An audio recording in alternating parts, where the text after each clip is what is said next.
Hello and welcome to the first edition of Inside OSA, an informational program for people with obstructive sleep apnea. I'm Sherry Smith and this is medical correspondent John Matthews. Like exercise and nutrition, the quality of one's sleep has a direct impact on the quality of one's life.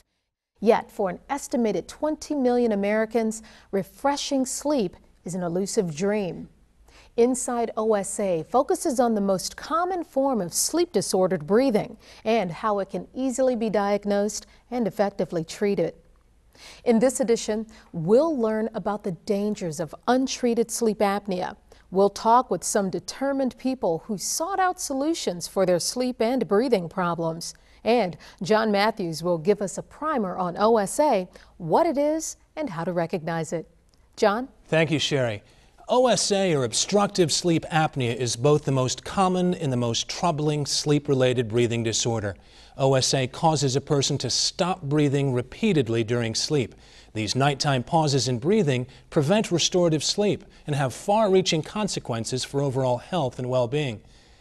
When most people are asleep, air flows freely through the upper airways into the lungs, giving a stable level of oxygen in the bloodstream. In individuals with OSA, the tongue and soft tissue in the airway relax during sleep. As the tongue and tissue partially obstruct the upper airway, it causes loud snoring. When the tongue and tissue totally obstruct the airway, it causes an apnea and breathing stops.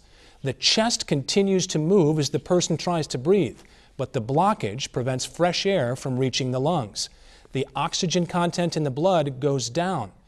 An apnea may last anywhere from 10 to 60 seconds before the brain recognizes that there is a problem. The brain briefly arouses the body from sleep, just enough to open the airway. The person with OSA can be observed snorting, gasping, or choking for breath as the airway opens and air flows back into the lungs. After several breaths, the oxygen level in the blood is restored. The individual falls back into a deeper stage of sleep. The tongue and soft tissue relax again, and the airway becomes obstructed. Apneic episodes can happen hundreds of times in a single night. The individual is most often not aware of their frequent arousals from sleep.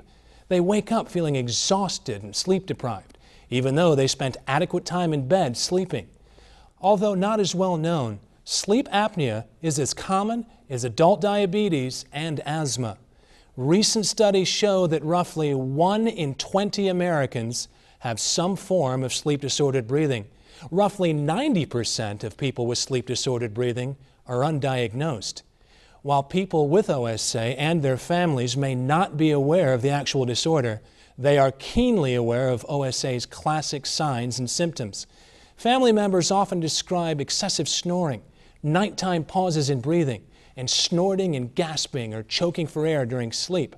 The most common symptom of OSA is excessive daytime sleepiness, despite spending adequate time in bed sleeping. Additional symptoms may include morning headaches, difficulty concentrating, memory loss, irritability, depression, lack of sexual desire, or impotence.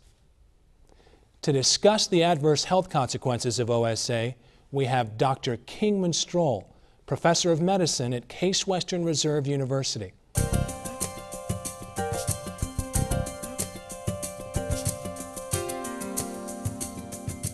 Hello, Doctor, and thank you for joining us. Thank you. Dr. Stroll, what happens if you don't recognize and treat sleep apnea?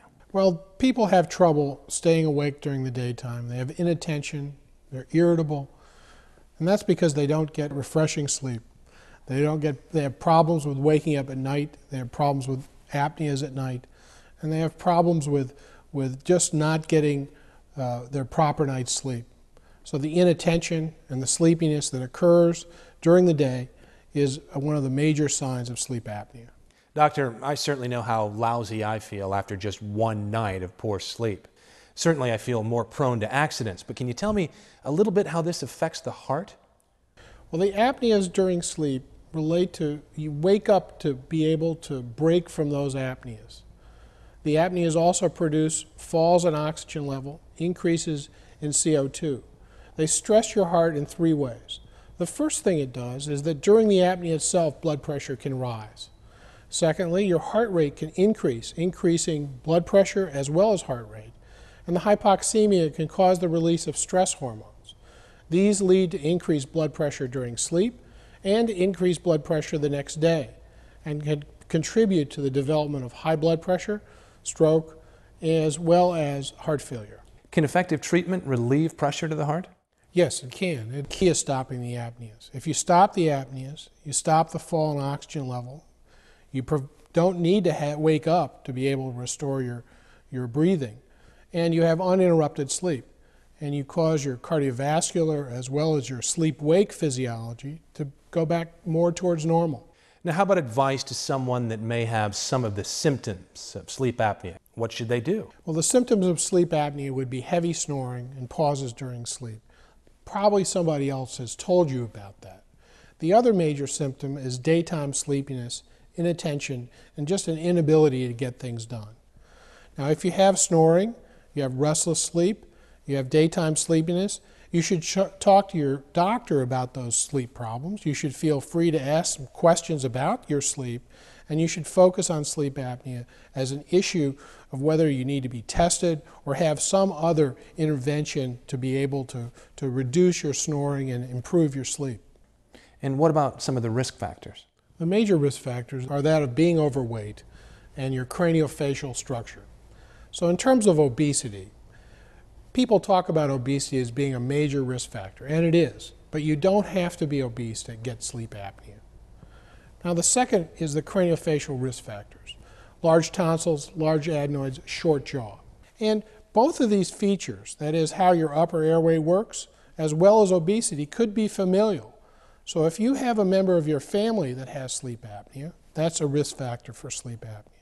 Now there are other groups that are at increased risk, and that includes postmenopausal women, that includes people who snore heavily, and those are people who have certain endocrinological disorders like hypothyroidism, low thyroid levels, or growth hormone excess.